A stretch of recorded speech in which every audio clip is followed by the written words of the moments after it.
Okay, bismillahirrahmanirrahim. Alhamdulillah rabbil alamin. Wassalatu wassalamu ala sayyidina Muhammad wa ala alihi wasallam. Assalamualaikum warahmatullahi wabarakatuh. Okay, pertama-tamanya marilah kita mengucapkan syukur kepada Allah Subhanahu Wa Taala kerana dengan nikmat dan juga hidayahnya kita masih lagi mampu untuk hidup di dunia ini dengan iman dan juga Islam. Dan bersyukur juga kepada Allah Subhanahu Wa Taala kerana kita mampu untuk berada dalam majlis ini, di mana saya berharap ianya satu majlis ilmu yang memberi manfaat kepada semua yang hadir lah. Dan sebahagian yang hadir ada yang saya kenal, rakan-rakan saya masih belajar dulu. Terima kasih kerana memberi sokongan. Dan ini adalah kali pertama saya menjejak kaki di Tadabbur Center. Tapi saya dah tahu lama dah Tadabbur Center ni.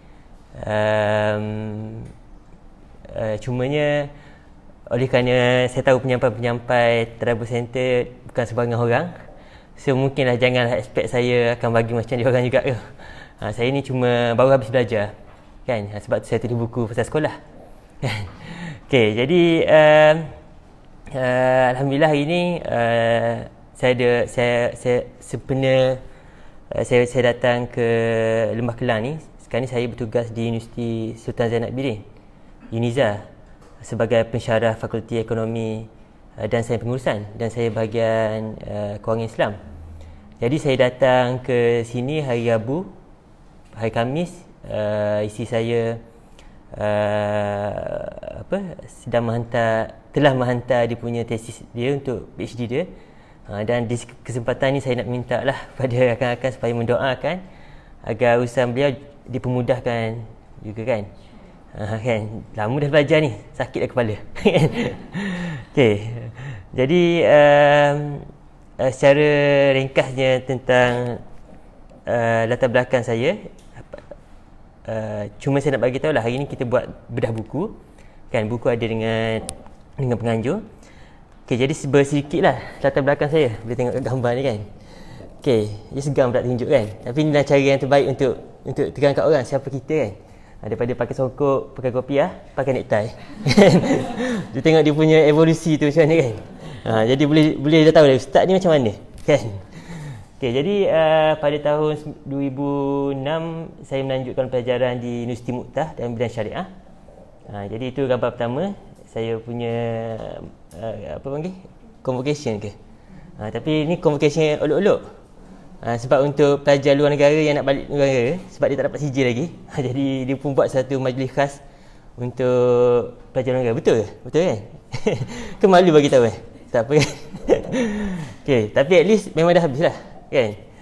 Kemudian saya menyambung pelajaran di peringkat master di Universiti Ali Al-Baik, Jordan. Kali ini berdua dengan isteri kami buat master sama-sama dalam bidang fiqh dan usul fiqh. Cumanya lebih manis kami pergi berdua, kami balik bertiga. Okey, kemudian bila saya balik pada tahun 2013, saya jadi part time sebagai pensyarah di Universiti Tenaga Nasional. Kemudian saya pun ada juga buat modul-modul untuk syarikat training. Okay, jadi 2 tahun selepas tu, tak sampai 2 tahun, setahun setengah selepas tu, saya mendapat tawaran beasiswa untuk melanjutkan pelajaran di University of Aberdeen dalam bidang Religious Studies. Kan? Jadi ni saya punya viva. 4 orang je ada. Kan? Pergi yang ni pergi berdua balik bertiga, yang ni pergi bertiga balik berempat kan. Alhamdulillah. Okay, jadi ni saya baru habis viva pada hari Jumaat 10 hari bulan 4 tahun lepas. Kan. Lepas tu buat pembetulan, saya sempat join graduasi. Lepas tu saya balik ke tanah air pada bulan 8. Lepas saya mula bertugas, saya mendapat tawaran di Universiti Sultan Zainab Abidin. Saya bertugas 1 bulan 10. Dan sampai sekarang ni lah. Itulah sedikit tentang latar belakang saya. Kan? Jadi mula belajar tahun 2006 ataupun 2005. Sebelum tu saya belajar di UAE tapi tak sempat habis. 2005 sampai 2018.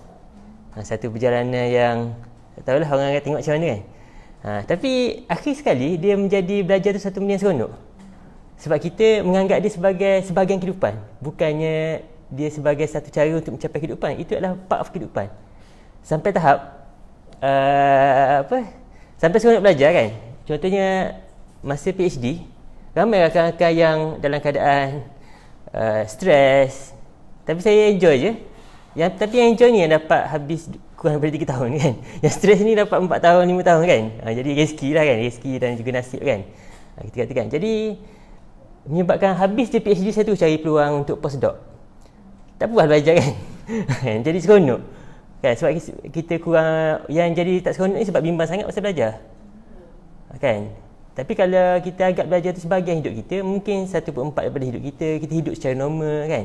Okey sekali lebih makna lah kan. Jadi itu sedikit tentang saya. Dan saya rasa belum habis lagi sebab mak saya selalu pesan, awak tu 2 kaki, saya dan juga isteri. Jadi saya harap isteri saya lepas, barulah kita seronok sikit kan. Orang rasa lega lah sikit rasa kan. Okay, jadi untuk hari ni insyaAllah saya akan kongsi apa saya tulis dalam buku saya ni kan. Jadi buku ni sebenarnya baru terbit, dan saya difahamkan juga sebenarnya penerbit belum bersedia untuk promosi ataupun apa kan. Cuma dia sempena pesta buku, baru ni dia cuba untuk display je sebenarnya. Tapi tak sangka ada permintaan. Jadi alang-alang saya terus buat diskusi buku ni lah di sini. Jadi kenapa saya buat tajuk buku ni Sekolah Kehidupan? Okay, jadi Sekolah Kehidupan teladan daripada kisah Nabi Musa dan Nabi Khidir. Jadi inilah kandungannya tentang Nabi Musa dan Khidir. Mungkin ada kaitan dengan tadabbur kan. Jadi sebab tu saya pilih Tadabbur Center untuk berkongsi apa yang terkandung dalam buku ni. Okay, jadi mengapa saya tulis buku ni? Ada 2 sebab. Okay, yang pertama, buku yang pertama tu buku yang pertama ni Faith versus Materialism daripada Syekh An-Nadawi. Kalau siapa perasan, saya rasanya Ustaz Rizal pun ada buat kan, seminar Surah Al-Kahfi kan, ramai buat seminar Surah Al-Kahfi kan. Jadi penulis An-Nadawi ni dia ada satu buku tentang Surah Al-Kahfi yang sangat menarik, Faith versus Materialism. Dia mendatangkan konsep bahawa Quran ni ataupun Surah Al-Kahfi specifically, mesej dia adalah cerita tentang iman, yang mana manusia sekarang berada dalam keadaan di dalam suasana materialistik. Okay, dalam Surah Al-Kahfi ni ada 4 kisah. Kita ada kisah Ashabul Kahfi, pemuda Ashabul Kahfi. Kemudian kita ada kisah pemilik 2 kebun. Kemudian kisah Nabi Musa dan Khidir, dan terakhir kisah Zulkarnain. Yang mana kalau tengok 4 ni dia membawa mesej-mesej kehidupan. Macam kisah Ashabul Kahfi, mesej iman. Kalau berdasarkan buku ni lah. Kalau kisah pemilik 2 kebun, kisah harta. Kalau Nabi Khidir dan Nabi Musa tentang ilmu, dan yang terakhir tentang kuasa.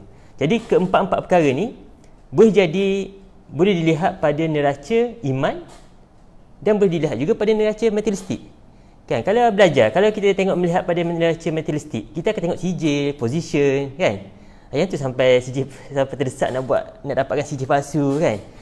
Sebab tertengok materialistik dia, terlalu tengok elemen material. Belajar sebab apa? Nak kejar position sekian-sekian kan. Tapi ada satu keadaan yang mana bila kita lihat belajar itu pada perspektif iman, kita nak jadikan belajar itu menjadikan diri kita lebih baik daripada semalam, memberi manfaat kepada manusia kan. Jadi benda yang sama, perkara yang sama, tapi 2 pandangan yang berbeza akan menentukan natijah dia kan. Di materialistik ni tak puas-puas kan. Kalau iman ni kita akan tenang, kita akan sebahagia, selesa kan. Okay, jadi buku ni, cumanya bila saya baca buku ni nipis je. Saya beli kat Kinokuniya. Tapi rasanya buku ni asal daripada Arab. Ini versi terjemahan. Saya beli kat Kinokuniya, nipis je buku dia, RM50. Dan buku yang bagus, saya memang sangat sure. Dan dalam buku ni saya lihat dia terlalu menumpukan pada kisah yang pertama, kisah Ashabul Kahfi. Tapi memang surah ni pun nama dia Al-Kahfi kan. Ini dalam bahasa Inggeris ke Ustaz? Dalam bahasa Inggeris. Dia asal dia bahasa Arab, ini diterjemahkan dalam bahasa Inggeris. Dan sebenarnya saya beli buku ni pun untuk faham ni satu. Yang kedua, saya nak belajar bahasa Inggeris. Kan sebelum kan saya pengajian saya daripada Jordan baru nak pergi UK kan. Jadi ni buku yang pertama saya baca untuk improve saya punya English. Okey, cuma saya tengok kisah ni, dalam buku ni kisah Nabi Musa dan Nabi Khidir tidak disentuh sangat, tidak didetailkan sangat. Mungkin penulis ingin fokus pada kisah pertama, dah syarat dah dengan teladan dia kan. Okey, jadi saya amat sure lah buku ni untuk memiliki buku ni. Okey. Kemudian bila saya sambung pengajian saya di University of Aberdeen, ni universiti dia. Universiti ni sebenarnya universiti Kristian. Kan, menghasilkan pedi-pedi Kristian. Tapi itu zaman dulu lah, 500 tahun yang lalu. Lepas tu sekarang ni dia lama-kelamaan tu dah pengajian agama dah dah berkembang. Lepas tu dia ada satu fakultas School Divinity, School untuk Religious Studies, untuk semua pengajian-pengajian agama.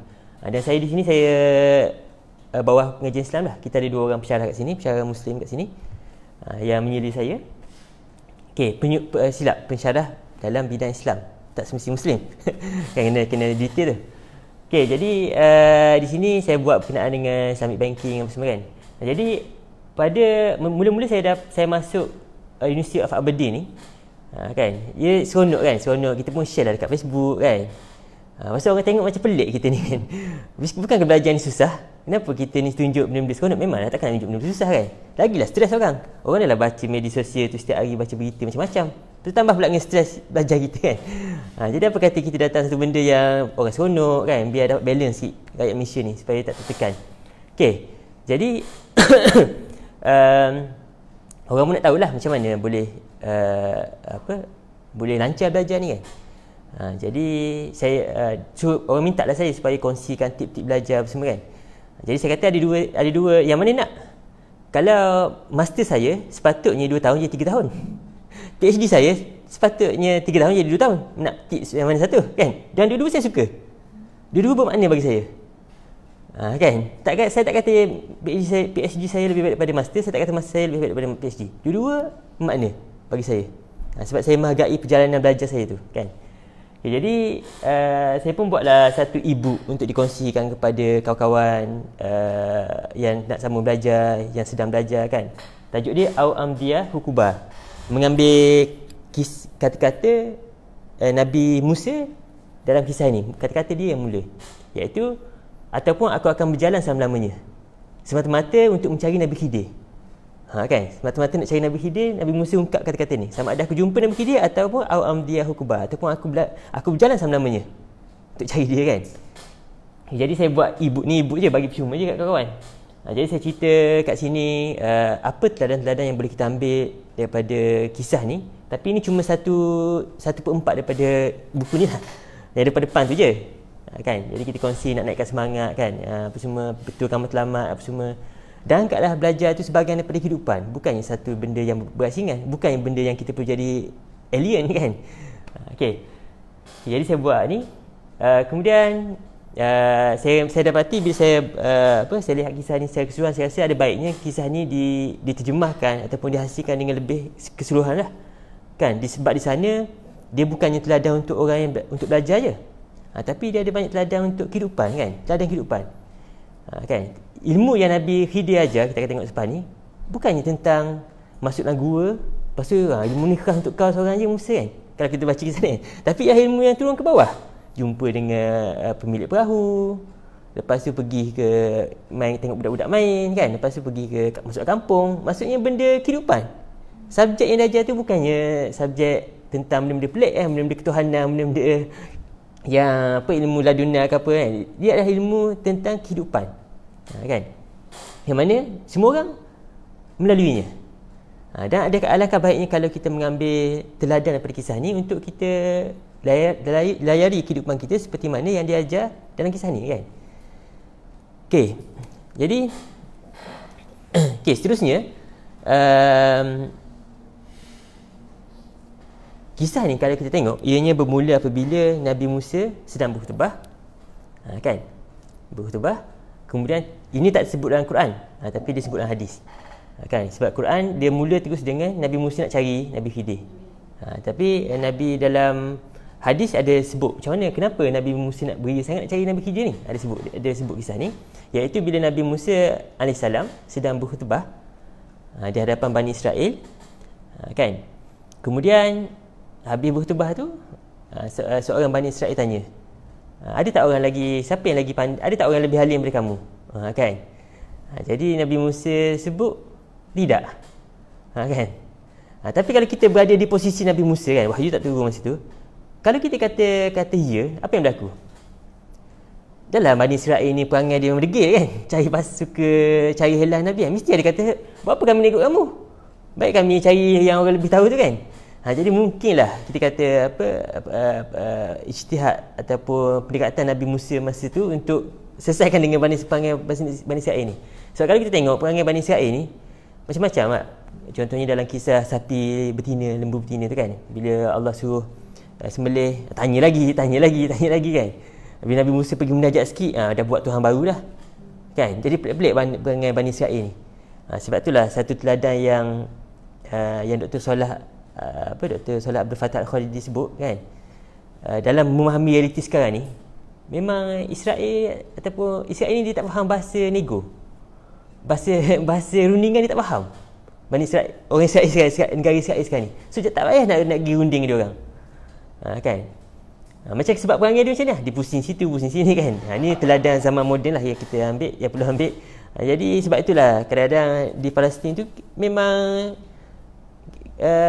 terdapat pejuang-pejuang yang Israel hanya faham bahasa jihad saja, dia tak faham bahasa nego ni, kan. Jadi akan susah kita, kan. Okay, jadi tapi Allah tegur Nabi Musa. Selepas Nabi Musa cakap macam tu, Allah tegur, kan. Bahkan ada hamba-Ku yang bernama Khidir yang kamu boleh jumpa di pertemuan dua laut. Tempat tu wallahu a'lam kat mana, tapi kalau ikutkan Nabi Musa berada sekitar Sinai tu, mungkinlah dekat Teluk Aqabah ataupun Laut Merah, kan. Mungkin kat situlah kawasan dia. Tapi Quran tak sebut secara perinci, supaya apa? Supaya tak adalah orang pergi situ, kan. Mulalah buat ni apa semua, kan. Jadi buat benda syirik ke apa, kan. Jadi kalau tengok Quran, majoritinya bahkan hampir semua, kan, tak sebut secara spesifik kat mana tempat tu, kan. Sebab yang penting adalah ibrah dia, kan, teladan dia. Bukannya pergi kat tempat tu, kan, tak dapat pahala pun pergi tempat tu, kan.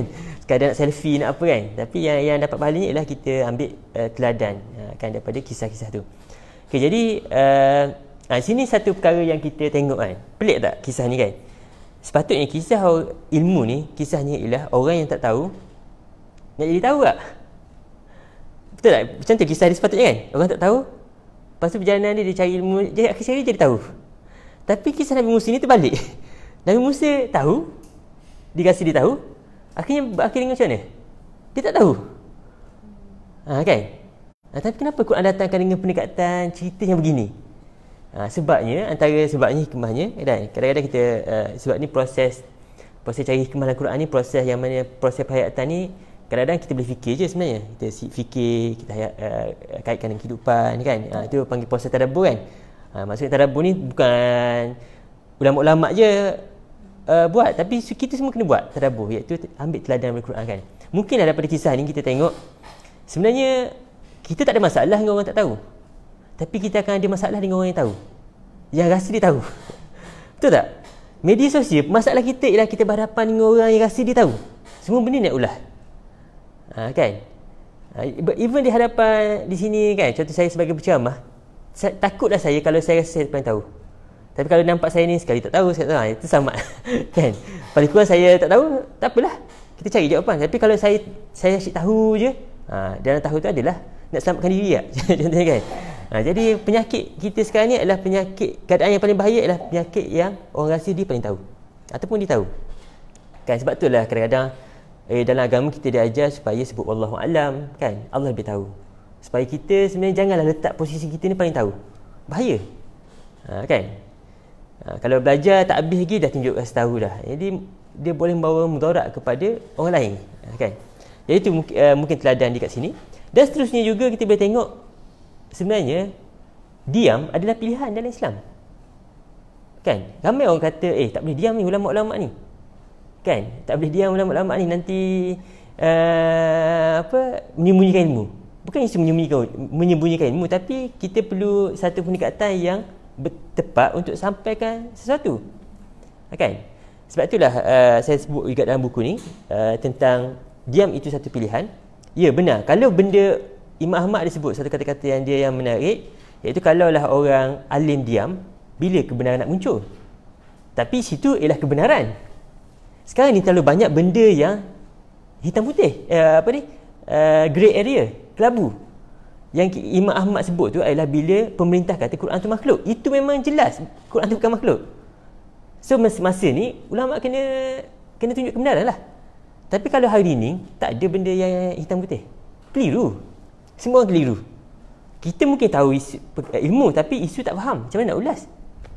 Jadi semua ni menuntut ilmuwan supaya kadang-kadang ambil pendekatan diam dulu, ambil masa dulu, kan? Kita tak boleh gopoh, kan? Jadi saya pernah ingat satu artikel akademik yang ditulis oleh pensyarah saya masa di Muqtah dulu, Dr. Ali Zukaili, kan? Dia sebut Dawabit Ifta', panduan berfatwa. Ada banyaklah panduan tu. Cuma saya rasa menariknya yang ke-13, 14, 15 yang tak pernah ditulis oleh orang. Dia kata mufti tak perlu jawab soalan provokatif. Kan, contoh tiba-tiba orang tanya, sokong belah mana? Soalan, tapi mufti tak boleh jawab sebab itu adalah provokasi. Kan, nak pilih, kalau dia jawab ni kena macam ni, kalau jawab ni kena macam ni, kan. Lepas tu yang kedua, itu nombor 13, yang ke-14, dia kata mufti tak perlu jawab soalan yang mana jawapan tu akan dipergunakan oleh orang untuk kepentingan mereka. Kan? Jadi contoh yang diberi tu bagi saya mungkin kurang praktikal lah, tapi konsep dia macam tu lah. Kena hati-hati. Kadang-kadang kita bercakap tentang hak manusia, tiba-tiba orang faham LGBT pun manusia, orang juga. Mereka ada hak juga, kan. Kadang kena berhati-hati kadang benda macam ni, kan. Orang akan gunakan kata-kata kita tu. Ini benda yang tak perlu jawab, disebut. Walaupun kita mufti besar, kan. Yang provokasi yang akan digunakan untuk kepentingan pihak yang bertentangan Islam, kan. Yang terakhir ialah jawapan tu mengangkat diri. Kan. Mengangkat diri. Yang tu dia pun tak, atas dasar mufti tak bagi. Dia kena, mufti ni kena kaitkan dengan dengan imam-imam terdahulu supaya nampak ada elemen tawaduk. Yang ni perbincangan ni lah, tapi saya rasa yang dua tadi tu menarik. Bukan semua soalan perlu dijawab. Kan. Dan kita tak perlu gopoh untuk jawab soalan. Ambil masa. Kan. Okey. Kemudian Nabi Musa pun mulalah perjalanan dia bersama dengan fata dia yang bernama, fata ni maksudnya macam, bukan nak kata kalau di dalam Quran tu diterjemah sebagai pemuda, kan, fata. Tapi dalam kes ni dia macam orang suruhan, orang yang berkhidmat untuk Nabi Musa, kan, pembantu Nabi Musa kita sebut, sebab nama dia Yusha'. Yusha' ni dia akan gantikan Nabi Musa bila Nabi Musa wafat nanti, dia sebagai pemimpin Bani Israel. Okay, jadi Nabi Musa bagi tahu Yusha', aku nak berjumpa Nabi Khidir ni, kan, au amdiyah hukbah. Kalau tak jumpa aku akan berjalan sama-samanya. Semangat tu. Jadi satu teladan yang sangat bagus lah untuk di sini. Saya tak pastilah sebenarnya design buku ni asalnya ialah orang minta saya buat tips-tips. Saya beritahu, kan, tips-tips untuk berjaya PhD, kan, PhD ataupun master ataupun pengajian tu sendiri, kan. Kan. Dan sebab banyak kisah daripada sini menjurus ke arah tu. Dan berdasarkan tips ni kita akan tengok bahawa sangat penting seorang pelajar tu awal-awal tu kena semangat tinggi. Dia tak boleh belajar tu sambung belajar. Contohnya sambung belajar, kan. Sebab apa sambung belajar? Tahu orang yang sambung kita sambung lah. Sangat bahaya. Nabi Musa ni semangat ni. Aku jumpa dia ataupun aku berjalan tak berhenti nak menuntut ilmu. Biar gitu semangat awal-awal tu, kan. Jadi biar gitu. Biar kalau tak ada, contohnya balik daripada ijazah, saya dapatilah pendapat saya, pemerhatian saya lah. Saya tengok di kalangan rakan ni, kan, balik ijazah, kan, tak ada kerja, kan, contohnya, kan, sambunglah master. Supaya orang kata buat apa? Sambung master, kan. Contohnya, minta maaf lah kalau betul tu, kan. Maksudnya tak ada satu tujuan yang jelas, kan. Tak ada dia nak buat sambung master ke, sambung PhD ke, kan. Tak adalah orang nampak buat apa, tak buat kerja. Tapi tak tahu bahawa jangan main-main sambung belajar ni. Sebab tak tahu kat mana susah dia. Kadang kita dah pandai, susah dia kat lain. Kan.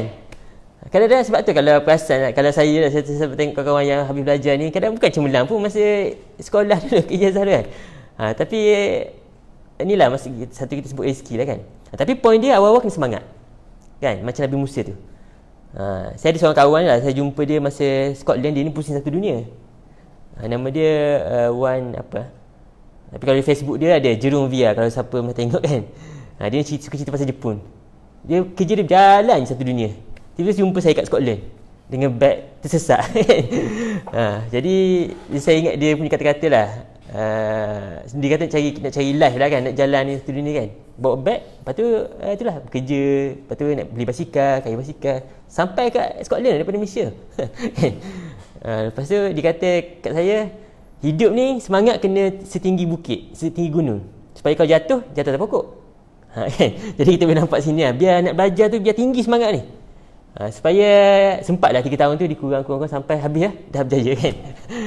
Kan ni dah separuh jalan dah ni kan. Okay, jadi semangat tu kena kuat. Okay, jadi maaflah kalau macam slide ni ataupun perkongsian ni didesainkan untuk orang yang sedang belajar kan. Tapi ni boleh kita kongsi kongsi dan juga faham. Masalah orang yang belajar ni sebenarnya kan, kalau kita ada anak-anak kita ke adik-adik kita yang belajar, masalah dia orang adalah orang tak faham dia orang. Bukan belajar pikat ijazah, itu orang faham. Tapi nak sambung belajar ni, orang tak faham dia orang. Kesian dia orang. Pengajian dia orang tak jelas. Bila habis, soalan yang tak boleh jawab oleh pelajar masa PhD. Tak tahu bila habis. Bila habis kena siap. Kena diluluskan ni, masuk ni. Itu masalah dia. Tapi orang tak faham. Orang ingat macam, okey, dia daftar master 2 tahun, setahun, dah habis tahun. Tak. PhD pun sama. Jadi kadang-kadang orang-orang yang sama belajar ni, dia berhadapan masalah tu. Dia rasa macam terasing. Kan sebab orang tak faham dia. Kan dia nak baca buku, buat apa baca buku je. Marilah minum-minum dulu kan. Kawan-kawan dia ajak kan. Dia terpaksa menyembunyikan diri kan, orang kata dia ni tak bergaul. Padahal dia nak baca buku dia, orang belajar ni, belajar master PhD ni tak sama dengan baca buku santai tu kan. Dia kena nak nilai apa semua kan. Jadi kesian kat dia orang. Okay, jadi kena support dia orang kan, bagi sokongan dia orang. Tak habis lagi, lambat lagi tak apa, support. Asalkan dia semangat, kena support. Kan? Okay. Ni adalah Dr. Hugh Kearns. Saya sangat bertuah. Kenapa PhD saya tamat awal? Sebab minggu pertama saya sampai di Aberdeen, tiba-tiba dia daripada Australia. Dia bagi talk macam mana 7 ciri-ciri pelajar PhD yang berjaya. Kan? Jadi saya bertuah saya jumpa dia. Saya join program dia tu kan. Sebab bagi setengah orang saya jumpa tu dah tahun 4 dah. Dah tahun 4, tahun 3 nak buat apa kan. Jadi saya baru seminggu. Jadi dia sebut kat sini, kajian dia kata kan, dia sebagai macam psikologi macam tu lah kan. Dia banyak kajilah tentang behaviour student, behaviour supervisor kan. Lepas tu dia buat satu kesimpulan, sebenarnya belajar ni, sama belajar lah maksudnya, intelek dia nak 10% je. Kalau maksud macam mana tahu 10% ni, kita buat permohonan, universiti terima, lulus. Cukup tu 10%. Kita dah layak, siapa mohon universiti nak sambung master PhD dan terima, maksudnya kita dah penuhi dah elemen intelek 10%. Tak bimbang dah. Kita mampu tak mampu dari sudut intelek. Tak bimbang dah. Tapi masalahnya dia kata resilient. 90% tu adalah daya tahan. Sejauh mana orang ni mampu berdaya tahan untuk habis. Tu 90%. Sebab tu saya sebut tadi. Orang pandai. Tapi tak ada elemen daya tahan. Kan? Tak ada daya tahan. Contohnya belajar ni tiba-tiba dapat offer kerja. Kan? Belajar bukan duit. Kerja dapat duit. Tak tahan tu. Contoh paling simple lah. Ataupun tengah belajar kan, jiwa rasa sunyi ke nak kahwin, bila nak kahwin bila nak kahwin ya komitmen lain pula, tak ada anak, tambahi komitmen kan. Jadi daya tahan begitu. Itu adalah teladan daripada kisah Nabi Musa ni. Yang pertama, semangat tu tinggi sebab kita akan berhadapan dengan kesukaran yang sangat besar kan. Kalau kita perasan perjalanan seterusnya Nabi Musa bertemu Nabi Khidir ni bukan sebarang perjalanan. Tak jumpa dengan Nabi Khidir kan. Dia berjalan jauh. Lepas tu petunjuk dia untuk dia jumpa Nabi Khidir ialah ikan yang dibawa. Kalau ikan tu hidup kan, situ Nabi Khidir duduk. Tapi dia bawa ikan tu, tiba-tiba berjalan yang sangat jauh, tiba-tiba dia lapar, dia nak makan. Tiba-tiba pembantu dia Yushad kata, ikan tu dah, aku lupa bagi tahu kau, yang ikan tu dah lari ke mana dah. Lupa bagi tahu. Tu je GPS kita kan, nak jumpa Khidir ni. Dah lah pelik tempat pertemuan di laut kan. GPS kita ialah ikan tu je, tiba hilang kan. Macam mana perasaan kita? Nak pergi satu tempat, kita bergantung kepada satu map ke kan, satu alat ke, tiba-tiba alat tu dah mati dah. Dah jauh jalan ni. Kan, kenduri kat Terengganu. Dari duduk Selangor. Kat Terengganu tu bukannya kawasan-kawasan ni, kawasan kampung yang ni kan. Lepas tu sesat, tak nak patah balik Selangor tak? Jadi at least marah kan. Tapi kalau kisah ni kita tengok betapa tenang Nabi Musa. Tak apa, jom kita ikut balik tapak kaki kita. Itulah tandanya. Dia tak ada marah kau ni cuai ke apa semua, tak. Dia itu satu pengajaran yang kita perlu ambil dalam belajar ni atau dalam kehidupan ni. Banyak kena bertenang. Bertenang selesai balik betul-betul. Kat mana masalah dia? Baru bila bertenang baru dapat jumpa punca dia. Kan? Jadi poin nak bagi tahu di sini betapa mencabarnya perjalanan menuntut ilmu ni. Jangan pandang rendah. Itu perjalanan nak pergi menuntut ilmu. Tak menuntut ilmu lagi. Kan?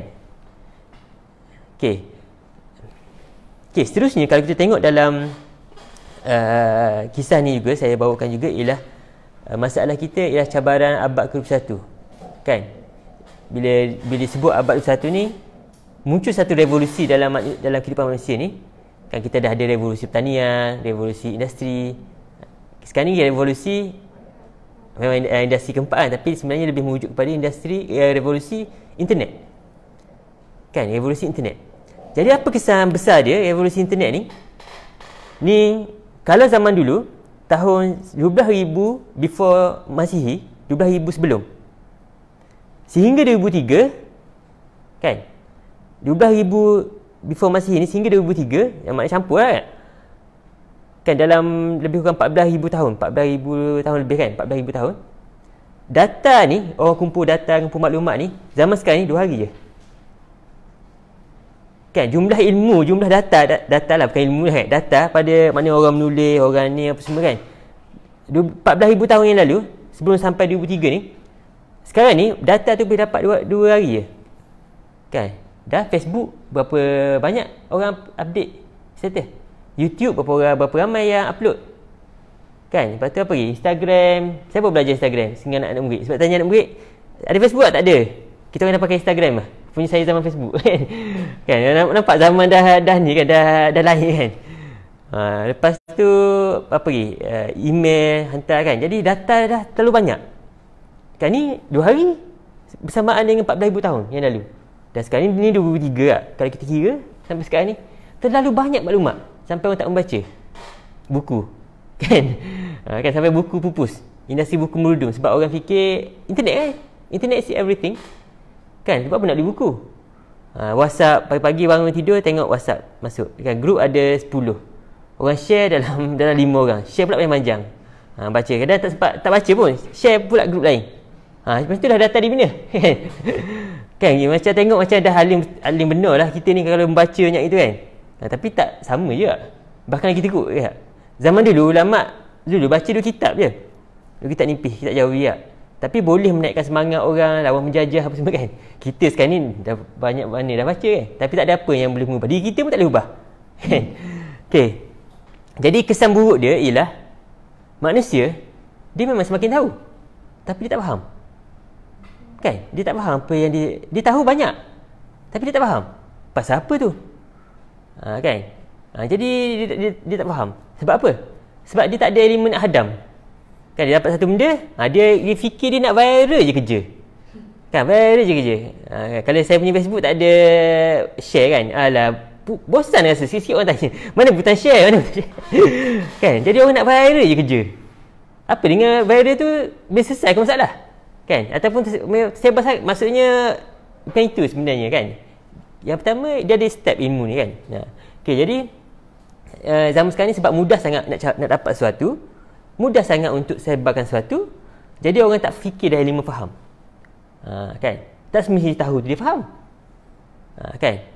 Sebab zaman sekarang ni janganlah nak tanya, nak tulis satu benda yang ada banyak maksud, confirm orang tak faham kan. Tulis dalam satu status macam-macam, tulis macam-macam maksud lah. Kononnya seni lah tulisan kita ni, tak ada orang fahamnya kan. Sebab orang tak nak faham zaman sekarang ni. Banyak kita baca ni, bukan kita punya status je nak baca, banyak lagi. Ada kawan dia 5,000 orang, lepas tu nak baca Instagram lagi, lepas tu nak baca portal berita lagi, WhatsApp ada lagi kan. Buku memang tak baca lah okay. Jadi ini kesan dia, kita jadi fokus kurang kan. Jadi sebenarnya satu contoh lah, saya apa, satu keadaan sebab saya dah hidup dengan media sosial ni tahun 2010, lambat tu sebenarnya kan. Orang ni dah buka awal Facebook lah. Saya buka 2010. Hidup lah dengan Facebook ni, bergaduh macam-macam dah ada. Sampai 2013 saya tutup. Hari pertama saya tutup, saya rasa macam saya berada di dunia. Tak pernah rasanya dah. Terlalu lama sangat dengan media sosial. First time kita tutup, kita rasa macam baru lahir di dunia. Macam di sini kita rupanya. Kan? Selama ni kita rasa kawan kita ada kat UK lah, kita rasa kita kat UK. Kawan kita nombor 2 ada kat Jepun, kita rasa kita ada Jepun. Kawan kita ada kat KL, kita rasa kat KL. Semua dunia kita ada lah dengan media sosial. Tapi bila kita deactivate, perasaan pertama kita rasa dah kat sini aku rupanya. Kan? Bila kat sini aku tu, baru boleh buat kerja kita. Kerja aku ni kan. Saya tutup setahun, bahagianya rasa. Lepas tu sambung apa, pengajian kat PhD dekat UK, suka kan. Lepas tu fikir, satu sebab saya buka Facebook saya ialah sebab saya rasa banyak benda yang menarik saya dapat di Aberdeen kan, yang saya perlu share dengan kawan-kawan kan. Jadi saya buka lah. Lepas tu tengok kerja PhD tak gerak, tutup balik. Macam tu lah, on off kan. Okay, itu satu. Yang kedua, dengan media yang semua orang boleh masuk, semua orang boleh bercakap, orang alim, orang jahil semua boleh duduk sekali kan. Pakar dengan tak pakar boleh duduk sekali kan. Jadi dalam keadaan sekarang ni, cabaran kita dengan internet ni ialah semua orang menjadi pakar. Kan? Orang yang pakar pula jadi macam kena diperolok-olokkan. Jadi dia pula macam bodoh kan. Orang yang tak belajar pun dia pula macam pandai kan. Isu yang patutnya, bagi contoh lah, maaf lah isu saya sebut tu kan lah. Contoh isu tabung haji kan, sebelum ni berlaku, saya ambil berapa hari tu sebagai pensyarah untuk faham tu. Untuk faham konsep saving institution kan, SPV ni apa benda, gini apa semua dividen macam mana. Dalam seminggu juga saya nak baca buku semua. Isu tu muncul dah, 2-3 orang dah ulah macam profesor dah. Kita rasa apa yang berlaku di dunia ni kan? Kita main lambat ke ataupun apa sebenarnya kan? Kan ni sebagai contoh lah kan. Tapi kita berhadapan dengan ancaman Ruwai Bidah. Ruwai Bidah ni Nabi sebut di akhir zaman kelak ada orang yang dia bercakap kan, ramai tumpu kat dia, dia bercakap seakan dia pandai, sebenarnya dia jahil. Kan Ruwai Bidah ni, yang mana orang pergi kepada orang jahil, orang alim ditinggalkan. Kan bukan kita maksud dia tentang hadis ni. So itulah ancaman kita. Bila kapal terbang hilang, tiba kenapa kawan-kawan kita semua jadi pakar kapal terbang? Pakar kan. Bila gempa bumi berlaku, semua pakar gempa bumi. Bila orang hilang, jadi pakar jin lah apalah kan. Penat rasa tak? Kita ni rasa macam betul lah, sebab kita dikelilingi oleh pakar-pakar kan. Tapi sebenarnya kita makin tak faham kan. Okay, jadi ini cabaran kita pada abad 21. Jadi apa solusi dia? Kan, solusi dia apa? Kalau nak berhadapan, sebab kita kena hidup kan. Tak boleh kita jadi macam Ashabul Kahfi pergi duduk dalam gua kan. Kita kena hidup dan dia proses islah ni, proses menambah baik kehidupan manusia kena berlaku. Sebab tu ada satu bila orang sebut pasal tanda kiamat kan, tanda kiamat berlakunya orang jahil diangkat sebagai pemimpin, orang tidak amanah diangkat sebagai pemimpin, kemudian berlaku perzinaan yang banyak, kemudian berlaku pada orang yang tak amanah semua kan. Kemudian pergi macam-macam tanda-tanda akhir zaman kan, yang mana kita tengok teruk lah. Tapi sebenarnya tak. Sebahagian hadis mencerita kata akhir zaman ni ada ciri yang bagus. Kan antaranya wujud keamanan. Orang berjalan daripada Yaman ke, saya tak faham mana, saya tak ingat mana, dia dah aman dah masa tu. Maksudnya wujud keamanan pada zaman sekarang.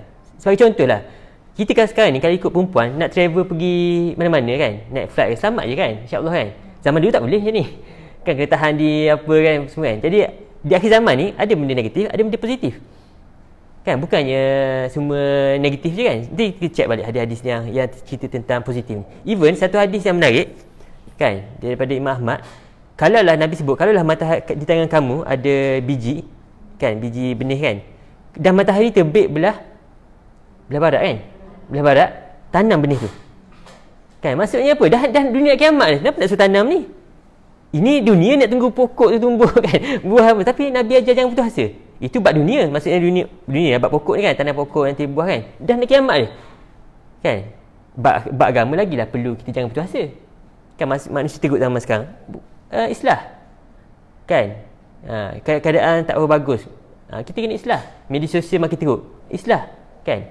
Cuma dalam bab ni contohnya masing-masing ada pendekatan kan, tapi antaranya ialah kita kena pergi pada sumber ilmu yang betul. Antaranya buku. Satu buku yang bermanfaat banyak selesaikan masalah kita, banyak mengubah diri kita kan. Jadi kalau macam habit saya punya minat saya suka baca buku parenting, buku keibubapaan kan. Dah ada anak 2 orang kan. Sebab anak saya berhadapan culture shock balik Malaysia kan. Dia dah lama duduk sana, jadi kita kena banyak tahulah pasal keibubapaan ni. Saya suka baca buku parenting. Dan tak perlu baca satu buku satu hari. Memanglah ada orang hebat boleh baca seminggu sekali apa, tapi bagi saya lebih suka benda yang kita baca sikit, kita duduk sekejap, kita hayati kan, kita cuba apply, lepas tu baca balik musim lain kan. Jadi kalau saya punya purata buku, saya baca setahun dalam 3-4 buku. Tapi subjek saya lain lah, saya mengajar ni satu, saya buat PhD lain lah, tapi buku-buku yang di luar subjek kan. Baca tenang-tenang, cari satu waktu, lock satu waktu. Zaman sekarang ni tak boleh dah tunggu masa lapang, kita perlu bujuk waktu kan. Kalau saya suka waktu maghrib isyak kan, waktu maghrib isyak anak pergi hantar anak pergi ngaji, kita baca buku kan, dengan air kopi, air panas. Indah tu suasana tu kan. Jadi kena ambil sumber buku, itu satu. Yang kedua, kita kena ada kawan ataupun kenalan orang yang alim kan. Kena dua ni, jangan bergantung dengan media sosial. Dan media sosial ni sebenarnya dia pun faham kita stres. Sebab itulah kalau macam Facebook dia ada butang untuk tak unfollow kan. Nak unfriend kan bergaduh besar. Buatlah unfollow kan. Tengok dia ni tulis ni kan, dia dah unfollow supaya kita sentiasa positif. Kan bangun tidur nak tengok Facebook ke nak tu biar positif kan. Jadi itu antaranya lah. Dan seterusnya juga saya punya pendapat lah, dengan media sosial sebenarnya ramai orang baik, ramai orang alim. Dia guna medium tu juga. Cuma orang lain yang menjadikan dia ni tak nampak alim dan komen-komen kat bawah kan. Pendapat saya, yang pertama adab dulu. Yang pertama, orang tu ada adab tak? Kan, siapa-siapa mana-mana ilmuwan, kalau dia ada adab kan, dia guna bahasa yang betul, dia tak mempelekeh. Even bagi saya kategorikan ilmuwan yang guna bahasa cynical tak bagus. Kan, guna bahasa cynical macam mana? Sarkastik macam itu tak bagus kan. Jadi itu benda yang pertama, tengok adab dulu, adab dia, akhlak dia apa semua. Yang kedua, dari segi latar belakang dia kan. Dia ada pengajian rasmi ni, insya-Allah lah. Kalau pengajian rasmi ni pernah ada ni ijazah dalam bidang agama ke apa semua ke, ataupun master PhD ke, boleh percayalah kan. Bagi saya orang gini kita save lah. Kita tengoklah betul-betul kita jadikan dia sebahagian daripada sumber ilmu kita lah kan. Yang lain tu ramai orang pandai tapi dia guna bahasa yang ni. Sebab mana-mana ilmu memang dia ajar adab. Kalau korang tengok, kita tengok orang yang tunjuk pakar ni kan, lepas tu dengan bahasa yang ni apa semua, percayalah dia tidak melalui proses ilmu yang betul kan. Even saya belajar di UK kan, saya kongsi sikit lah. Penyelidik saya buat pengajian Islam berkenaan dengan Islamic banking. Penyelidik pertama saya seorang Palestin, tapi latar belakang ni sekular. Dia awal-awal saya jumpa dia cakap, aku latar belakang aku sekular, bukan Islamic, tradisional Islamic. Jadi kau bersedia tak buat kerja dengan aku? Saya kata okey lah, sebab dia memang dia undang-undang. Dia undang-undang Islam, tapi undang-undang Islam pada perspektif undang-undang, bidang undang-undang, bukannya syariat sangat. Lepas tu beberapa bulan selepas tu saya dikejutkan, saya dapat penyelidik kedua, dan dia ialah Yahudi. Kan? Yahudi tu adalah Yahudi Israel. Dia dapat PR dekat UK. Saya fikir macam mana saya nak bekerja sama ni, seorang Yahudi, seorang Palestin kan. Kan? Tapi apa yang menyebabkan saya boleh habis awal? Sepatutnya habis lambat kan, dapat dua orang macam ni, seorang Palestin, seorang Israel kan, ataupun seorang Yahudi kan, sepatut bergaduh kan. Kan? Apa yang menyelamatkan kami semua ialah kami semua ada adab. Kan? Dia ada adab dengan saya. Sebab adab ni bukannya kita kena ada adab dengan guru kena ada adab dengan anak murid. Kan? Sebagai contoh, kalau kita anak murid ada kerja, ada siap kerja kan, adab guru pada anak murid, hormat kerja dia tu, hormat masa yang digunakan oleh pelajar tu, hormat ilmu dia kan, hargai dulu, lepas tu barulah nilai. Sebab tu lah kita orang kalau belajar kat UK, apa yang menggembirakan kita orang ialah bila hantar kerja, mesti penyelidik akan sebut, oh, this is good, okay, thank you very much. Lepas tu kena but lepas but tu habis lah. Tapi kita rasa at least orang suka kerja kita kan. Tak adalah bagi kerja kita tu lempar.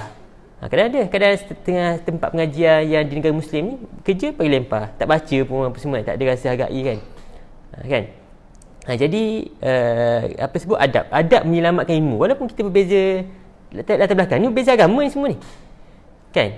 Dan dalam perkongsian saya juga yang saya mak bahasa saya. Kan, saya minta dengan penyelidik saya kalau boleh saya nak tesis saya, sebab saya bukan orang putih, memang tahu kan. Tulis tesis dalam English. Saya nak saya hantar kat dia, hantar kat penyelidik tu dah keadaan bahasa dah improve dah. Dah lalu proofreader dah. Jadi saya minta lah kepada penyelidik saya, siapa orang yang aku bukan nak orang baiki bahasa, tapi aku nak orang yang kau suka bahasa dia. Supaya dapat kau nanti tak ada masalah dah bahasa. Supaya kita boleh fokus pada isi. Itu pun menjimatkan masa. Kan? Jadi dia pun katalah, aku ada seorang anak murid, aku suka bahasa dia. Kan, dia orang native speaker, dia orang native English lah kan. Jadi saya pun mesej dia. Dr. Daud ada cadang ni, nama kau ni. Kan. Jadi macam mana kau nak kira ni? Lepas tu dia bagi tahu saya kira berdasarkan masa dia. Saya dah gelabah lah. Dia kata masih 15 pound bersamaan dengan 1 jam dia punya kerja. Saya dah gelabah sebab masa pick up master saya ditipu oleh seorang Arab tu kan. Saya tanya berapa harga ni? 200 dinar. Macam mana kau kira ni? Usaha aku lah. Macam mana usaha tu 200 dinar tu? Usaha aku lah. Kan? Jadi biasa orang yang buat macam apa, satu page ya, by page tu masih kita nampak ataupun by words kan. Tapi dia ni bahagian dia ni nak dalam based on time. Dah sudah dah kan. Dah lah, aku suka dia punya bahasa ni kan. Saya kata tak apalah. Saya bagi kerja saya kan, sebulan hantar. Memang on time dia hantar. Memang details. Dia tanda kan. Dia kata contoh aku dah habis, Muhammad aku dah habis 40 minit. Kita tengok dia punya komen tu, dia tanda-tanda tu memang make sense. 40 minit. Kan? Lepas tu yang paling tu sekali memang dia tepat sangat masa. Dia janji hari ni lah sampai. Sebelum bangun tidur dah ada email. Kan? Jadi selepas 3-4 kali berusaha dengan dia kan, saya jumpa SB, saya kata lah, baguslah proofreader yang kau cadangkan tu. Kan? Baguslah. Dia ni tak pernah menipu, tepat masa. Dia pun boleh betulkan bahasa kita. Dia kata, kita boleh macam ni, dia kata, ke kau masuk macam ni? Yang dia sebut lagi betul daripada kita kan. Kita kata, betul-betul yang ni. Kan? Akhir sekali SB saya pun kata, dia ni sebenarnya bekas padri Kristian. Kan? Kita dah bekas padri Kristian. Jadi dan dia paling faham kerja sudanku yang Muslim lah. Nampak aku suruh dia. Kan? Maksudnya padri Kristian yang tepati masa, yang jujur. Sampai sekarang saya bekerja dengan dia. Saya sekarang ni saya kena buat artikel-artikel, saya hantar kat dia. Berapa ni harga ni? Okey. Memang ni lah. Kan? Sebab Al-Quran pun ada sebut, ada sebahagian ahli kitab yang kalau kita bagi duit kat dia akan pulangkan balik. Kan? Maksudnya dia amanah, dia jujur kan. So macam dah pening kepada saya kan, seorang sekular, seorang Yahudi, seorang pada Kristian. Akhirnya sekali saya menyembunyikan diri. Saya adalah pensyarah fakulti ekonomi. Kalau saya sebut saya adalah pensyarah fakulti syariah, belajar siapa? Yahudi kan. Tak pasal saya kena kan.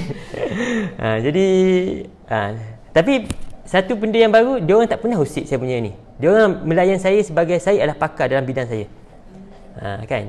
Even pensyarah Yahudi pun dia kata, apa kata kalau kau buat macam ni. Saya kata, tak relevan untuk doktor. Patutnya macam ni. Okey lah. That's your work. Kerja kau kan, tak apa. Kan? Jadi sebab apa?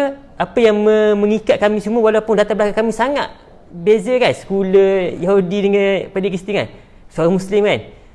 Sebabnya kita orang ada adab. Kita adabnya ialah hormat. Kan? Kerja-kerja, hasil kerja masa orang kan. Okey. Okey, kita ada berapa masa, saya pun tak tanya menganjur. Berapa lama kita boleh ni? Saya pun tak tahu bedah buku macam ni ke. Biasa bedah buku buka muka kan. Tapi tak apalah, kita kongsi apa yang ada kan. Okey, jadi dalam satu perkara yang dalam menarik dalam kisah ni ialah apabila tentang matlamat belajar. Sebenarnya apa matlamat belajar kita? Kan? Okey, jadi dalam menarik dalam kisah ni yang disebut oleh Nabi Musa ialah kepada Khidir, ajar dia supaya dia jadi seorang yang rasyid ataupun rusdah. Jadi rasyid ni maksud dia matang. Jadi itulah matlamat menuntut ilmu, iaitu menjadikan kita matang, bukan nak sijil. Sijil tu diperlukan untuk lompat lagi. Kalau saya tanya saya kenapa, habis tu kalau kau ni tak belajar ikut bukan kerana sijil, kenapa tak belajar kat masjid? tak belajar dekat pondok apa semua, saya lebih suka jawab sebab CJ tu adalah dia ada satu tempoh dapat master bersama PhD. Tapi kalau belajar tempat yang informal ni, dia ada kelebihan dan kelemahan lah kan. Tapi untuk saya tengok macam sama, biasalah, sama je kan. Jadi saya pun nak satu peringkat yang daripada peringkat belajar kita peringkat apply, daripada peringkat apply kita peringkat analisis, kan, supaya ada level-level tu kan. Sebab tu saya pilih bersijil. Tapi orang nak pilih, asal yang penting belajar je, tak kisah mana-mana kan. Jadi matlamat kita nak jadi diri kita matang. Sebab itulah matang ni, yang seorang yang rasyid ni ialah orang yang teguh dengan kebenaran dan sentiasa buat kebaikan. Ni kalau tengok pada ayat pada surah Ramadan nanti kan, la'allahum yarshidun kan.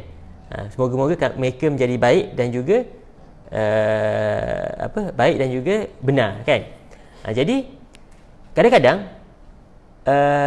apa kita sebut ni, kesan menuntut ilmu ni sebenarnya orang tak nak tengok pun dia punya kajian pasal apa. Kajian pasal sistem macam ni, teknologi H2P, P2P, orang tak nak dengar pun benda tu. Tapi apa yang orang nak daripada dia ialah lepas dia belajar tu, macam mana dia ni sebagai seorang suami, macam mana dia ni sebagai seorang anak. Kalau belajar tinggi tapi berkasar dengan ibu bapa kan, tak ada kasih sayang dengan pasangan kan, lepas tu tak didik anak baik-baik. Jadi itu apa kesan daripada belajar kan. Sekarang ni yang orang dapat manfaat daripada belajar kita ialah kesan dia. Kita jadi menghargai masa, menghargai orang kan, lebih pendekatan kita berbeza kan. Nak tulis something tu, orang yang ada PhD master ni dah melalui proses yang ni dah matang ni, dia kena fikir banyak kali nak tulis apa. Tak boleh tulis macam orang yang, sebab kalau tanya, kalau buka Facebook, apa dia tulis kat situ, what is in your mind. Dia tanya kita apa yang dalam kepala kita tulis, lepas tu kena hentam. Jadi orang yang melalui proses belajar ni, dia akan matang, dia akan, pendekatan ni dia akan jaga hubungan dia dengan orang, dia akan jaga kan. Okey, ini matlamat ilmu yang sepatutnya lah. Yang seterusnya, satu teladan yang bagus dalam kisah ni ialah bila Nabi Khidir tak ingin ambil Nabi Musa sebagai pelajar dia kan. Okey, jadi kat sini sebab apa? Sebab Nabi Khidir tahu Nabi Musa akan wujud konflik antara mereka berdua. Dan ini betul. Bila dia orang pergi naik perahu, lepas tu kisah pembunuhan anak, lepas tu kisah tembok tu kan, berlaku konflik kat situ kan. Jadi sangat bagus kat sini apabila Nabi Khidir sebut kenapa Nabi Musa akan berwujud konflik antara mereka berdua, tak akan jadi proses ilmu yang baik. Kerana Nabi Musa sebut, Nabi Khidir sebut, wa kaifa tasbirun ala ma lam tuhit bihi khubra. Macam mana kamu nak sabar benda yang kamu tak lalui? Jadi dalam kehidupan kita ni, kita akan berhadapan dengan konflik. Tapi first of all, kita kena fikir, konflik tu bukan sebabkan kita baik dia jahat, kita benar dia salah, kita hak dia batil. Bukan, jangan terus ke situ. Konflik ni yang pertamanya berpunca daripada kita dengan dia melalui dua jalan berbeza yang membentuk kefahaman berbeza. Kita kena fikir macam Nabi Khidir. Kan? Jadi orang berlaku konflik, orang berlaku salah faham, yang pertamanya ialah kerana jalan berbeza. Apa yang dibelajar tu berbeza. Kan? Macam ni lah, ini tengok 6, ini tengok 9, benda sama je kan. Dan apa yang patut kita buat, kita tahu punca dia kan. Berdasarkan kisah ni, apa yang patut kita buat ialah yang pertama kena jujur kan. Macam Nabi Musa, Nabi Khidir bagi tahu tu tuan, jujur, kau tak boleh ikut aku ni, kau takkan sabar sebab kau tak tahu apa yang aku tahu. Kan, nampak tak dia bagi tahu kena jujur. Untuk selesaikan konflik, yang pertama kena jujur. Sebenarnya sebab tak jujur tu yang jadi makin tak selesai tu kan. Nak menipu lagi, nak pusing lagi, pusing kan, nak menyelamatkan diri, konflik tak selesai. Tapi jujur, kadang-kadang jujur memang pedih awal-awal, tapi at least dia akan menyelesaikan masalah kan. Yang kedua, kena sabar. Kadang-kadang orang yang tak ikut, yang tak terima kita ni banyak sebab. Dia tak faham kan. Mungkin dia faham tapi dia belum masa untuk diterima kan. Ataupun diterima tapi dia tak nak tunjuk. Ada kat macam tu lah. Jadi kita kena sabar. Jangan terus tak terima aku, lawan aku. Salah. Masalah kita ialah tak terima kita, lawan kita. Kan? Okay, jadi ada beberapa lagi dah nak habis dah ni sebenarnya. Okay, yang pertama kita tengok kisah teladan daripada kisah ni lah. Kita ada kisah perahu, kita kisah pembunuhan anak kecil dan kisah tembok kan. Okay, Okay, jadi kisah ni semua mengajar kita bahawa dalam hidup ni sangat penting untuk kita sabar. Sebab dengan sabarlah kita boleh lihat kebenaran pada kisah ni kan. Jadi sebab tu Nabi Khidir bagi tahu ke Nabi Musa, aku akan dedah, tapi sabar dulu, jangan tanya sekarang. Kan, sebab ada kat jenis tok guru yang sampai sudah tak dedah. Kononnya benda tu ilmu tinggi lah. Ni tak tahu ni, anak murid tak tahu ni. Nabi Khidir akan bagi tahu, tapi jangan tanya dia. Nanti dia akan bagi tahu. Kan? Jadi bila kita banyak sabar, sebab tu Nabi SAW sebut di satu hadis, kalau Nabi Musa sabar, kita akan tahu lebih banyak lagi. Kan? Yang ni tahu 3. Kan? Sebab sebenarnya at the end tu Nabi Musa sendiri yang pilih untuk, jangan salah faham, bukan maksud Nabi Musa dipecat dalam pengajian ni. Nabi Musa sendiri yang nak, kalau aku tanya sekali lagi, berakhirlah pengajian kita. Kan? Ada orang tengok, Nabi Musa gagal lah. Tak. Dia sendiri yang buat syarat macam tu. Kalau ditanya sekali lagi, maksudnya aku belum bersedia untuk mengajar macam ni. Kan? Sebab ada orang nampak macam, Nabi Musa ni tak percaya kan. Kan? Jadi Nabi Khidir kata, itulah perpisahan antara kita kan. Hadza firaq baini wa bainak kan. Disebabkan ditanya kisah yang ketiga ni. Tapi poin di sini ialah banyak kebenaran yang perlukan kesabaran. Kita tengok contohnya kisah Ashabul Kahfi. Kisah dia, bila orang Mekah pergi tanya musyrikin Mekah, dia dah tanya pada Kristian dah, dia tanya Nabi Muhammad SAW, kau tahu tak kisah orang yang tidur lama beratus tahun, lepas tu kisah Ruh, dan juga kisah orang yang merantau travel satu dunia kan, kisah Zulkarnain. Nabi SAW sebut, esok nak bagi tahu jawapan. Tidur wahyu tak turun kan. Dia ada antara teladannya ialah kena sebut insya-Allah. Kan. Dan juga poin nak bagi tahu kat sini bahawa kebenaran tu tak perlu bagi tahu segera. Dapat satu bukti berita, janganlah nak tulis. Sabar dulu, tengok esok lain mesti dah lain kisah tu. Jadi sabar. Jadi tempoh yang lama tu, jadi nak bagi tahu sini kebenaran mesti dengan kesabaran. Sebab tu wa tawassaw bil haq wa tawassaw bis sabr kan. Orang yang tak sabar tak boleh cakap tentang kebenaran. Kan? Kisah fitnah Sayyidina Aisyah, Sayyidatina Aisyah kena fitnah ni kan. Kemudian wahyu nak turun tu ambil masa 40 hari, 40 lebih kan. Walaupun benda ni dah kritikal ni. Kan, sebab banyak lagi teladan yang Allah nak tunjuk kepada kita kan. Contohnya Quran tu bukan daripada Muhammad kan. Kalau tak daripada Nabi Muhammad SAW, maksudnya dia boleh keluar terus masa tu kan. Kemudian kisah Rom dan Parsi, Ghulibatir Batil Rum. Dalam Quran sebut bila bangsa Rom dikalahkan oleh Parsi, tiba-tiba Quran kata Parsi silap. Bila Parsi Rom dikalahkan oleh Parsi kan, Quran sebut nanti Rom akan mengalahkan Parsi kan. Bila satu zaman tu di Mekah, tentera Parsi telah menundukkan tentera Rom. Lepas tu tiba-tiba turun Quran menyatakan bahawa nanti Rom akan menang. Masa tu orang Arab gelak lah nak menang. Macam mana Rom dah tenat dah sangat ni, sampai dia punya kota Konstantinopel tu dah orang Eropah dah nak panjat dah kota tu kan. Tapi dia kebenaran perlukan masa, dan dikatakan ikut tafsir 9 tahun baru terbukti, barulah Rom boleh menang dengan Parsi. Bila Nabi SAW sebut janji Konstantinopel akan dibuka, berapa tahun ambil masa? 800 tahun kan. Sultan Muhammad Al-Fatih yang buka Konstantinopel ni 800 tahun kan. Maksudnya, tapi adakah Nabi tak benar? Benar. Tapi benar tu tak semestinya kena segera. Kan? Jadi dalam kisah ni mengajar kita tentang kebenaran, kebaikan ni kena sabar, banyak sabar kan. Kadang hasil tak nampak lagi, kena sabar dulu kan. Okay, jadi satu teladan daripada kisah ni kan, selain daripada membetulkan cara kita melihat masalah, melihat kebenaran, melihat ilmu, ada 3 benda yang diajar lah kan. Yang pertama tentang pentingnya kita mencegah kezaliman, walaupun sekecil-kecil kezaliman, dan walaupun sejauh-jauh cara. Dalam kisah ni Nabi Khidir, cara dia dah cegah kezaliman daripada perahu tu dirampas oleh raja tu kan. Caranya ialah bocorkan sikit lah, mencacatkan sikit perahu tu kan. Maksudnya tu cara yang paling mampu dia buat. Tak perlu dah pergi lawan raja tu kan. Tapi poin kat sini kita kena cuba untuk cegah kezaliman. Tak sama ada secara indirect ke ataupun direct. Kan, jangan sekali-kali biar berlaku kezaliman. Kan, tak semestinya kezaliman dia di peringkat politik atau semua. Kezaliman dah keluarga kita kan, di kalangan rakan-rakan kita, rakan-rakan sekerja kan. Ada benda zalim, kita kena cegah, selesaikan ni Sebab ni mesej utama dalam kehidupan kita, iaitu cegah kezaliman. Yang kedua, kisah anak yang dibunuh tu, Nabi Khidir sebut bahawa situ ada anak tu akan membesar menjadi seorang yang kafir kan, dan dia akan tarik mak ayah dia jadi kafir. Poin di sini kan sangat penting untuk kita bina legasi kita, anak-anak kita, supaya bina dalam suasana iman. Kan, suasana iman.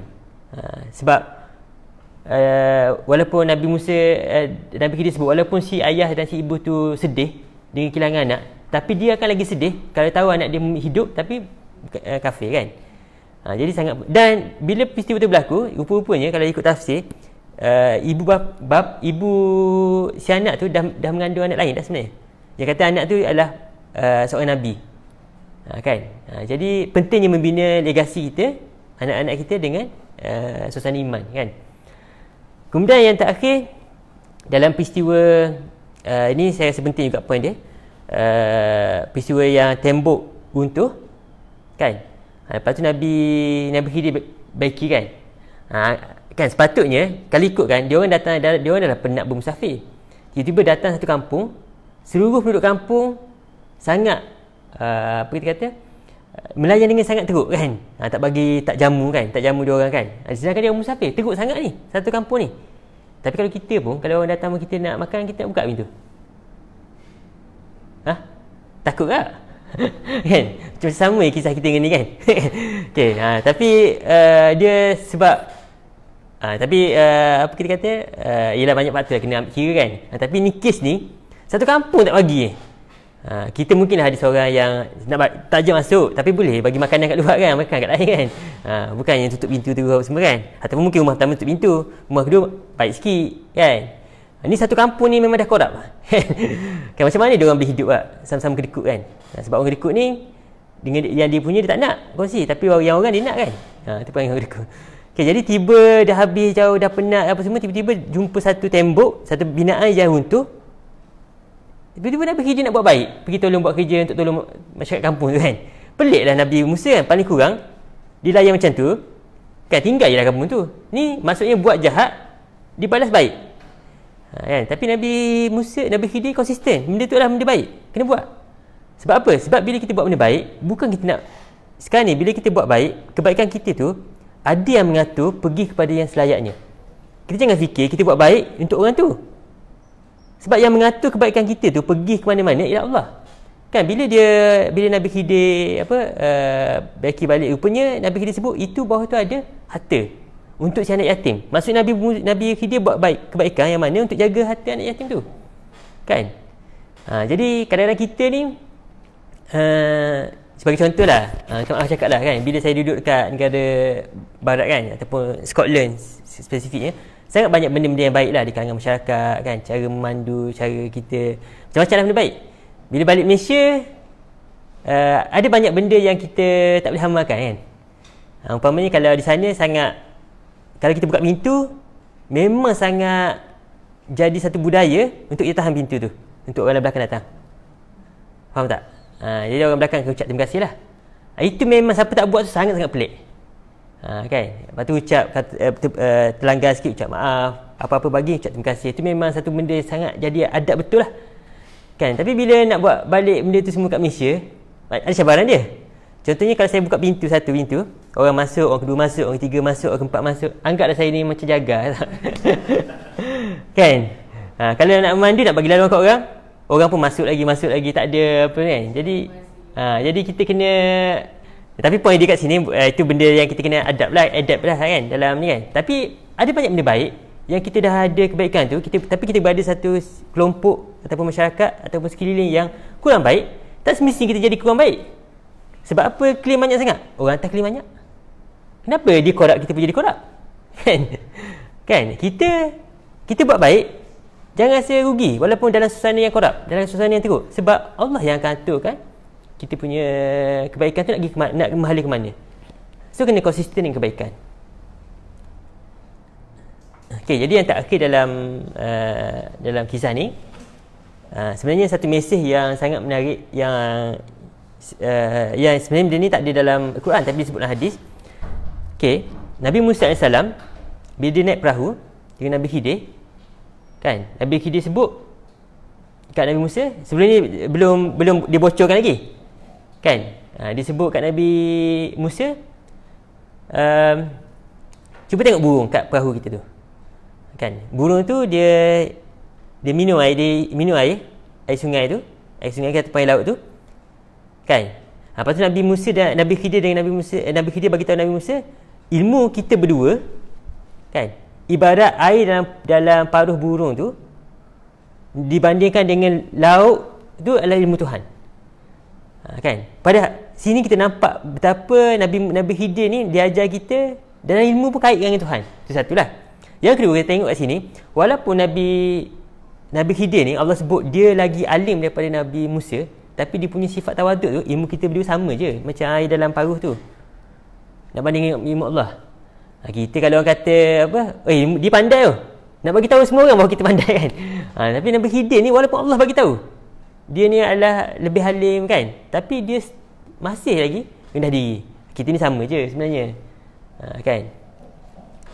Okay, jadi ni apa kita kata, ni nombor saya dan juga email saya kalau nak berhubung apa semua, kan.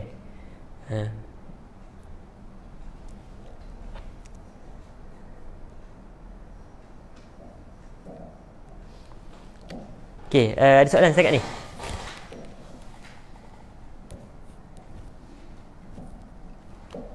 Buku saya ada bawa, ada ni.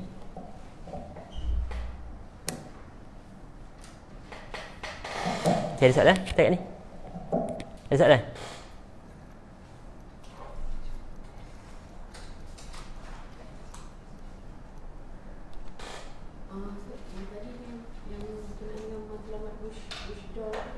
Saya tak dapat nama kepada yang apa Nabi Khidir sebut ke dekat Nabi Musa. Ayat-ayat yang disebut ni. Yang tentang apa matlamat Rushda lagi. Sekejap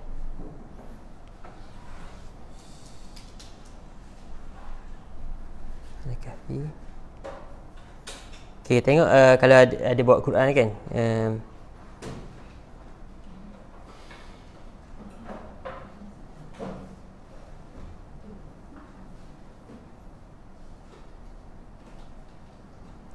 Okay, surah Al-Kahfi ayat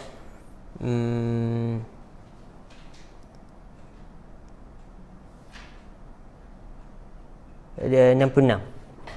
Tengok surah Al-Kahfi ayat 66. Okay, disebut Nabi Musa sebut kepada Nabi Khidir, kan.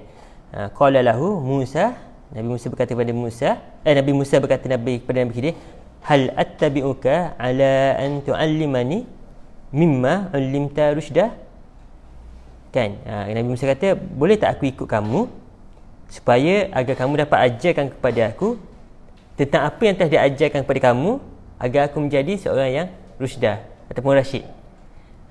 Jadi rusyda tu yang perkataan menarik ataupun perkataan yang sangat menarik untuk ditadabbur lah. Sebab kalau kita cek perkataan rusyda ni dalam Quran, kita akan dapati ada maksud dia kebaikan, kebenaran, iman, hidayah. Banyak perkataan rusyda ni, perkataan rasyid ni, kan. Kalau dalam bidang fiqh, kalau sebut rasyid, kan, rasyid ni adalah orang yang boleh uruskan duit sendiri, kan. Maksudnya kalau anak yatim, kan, anak yatim tu kena sampai usia rasyid dia, iaitu 18 tahun tak? 18 tahun ni. Supaya barulah harta anak yatim tu, harta dia boleh diuruskan oleh dia. Maksudnya dia nampak jalan dah. Dia nampak kebenaran. Tu konteks fiqh lah. Tapi konteks sini kalau Quran ni kita akan tengok itulah, kalau cek daripada satu Quran ni tentang kebenaran, kebaikan. Nanti Ramadan nanti ada ayat tentang la'allahum yarshudun, kan. Moga-moga mereka menjadi seorang yang rasyid, kan. Antara perkataan yang menarik lah untuk ditadabbur, perkataan rasyid ataupun rusyda ni, kan.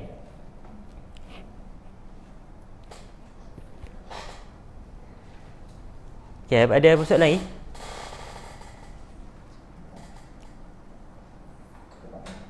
Okay, kalau tak ada apa-apa, rasanya terima kasih kerana sudi menghadiri bedah buku ni. Dan boleh dapat dengan lebih dalam, yang detail lagi dalam melalui pembacaan buku saya ni, kan. Ini buku ni, dengan menganjur. Jadi selamat membacalah.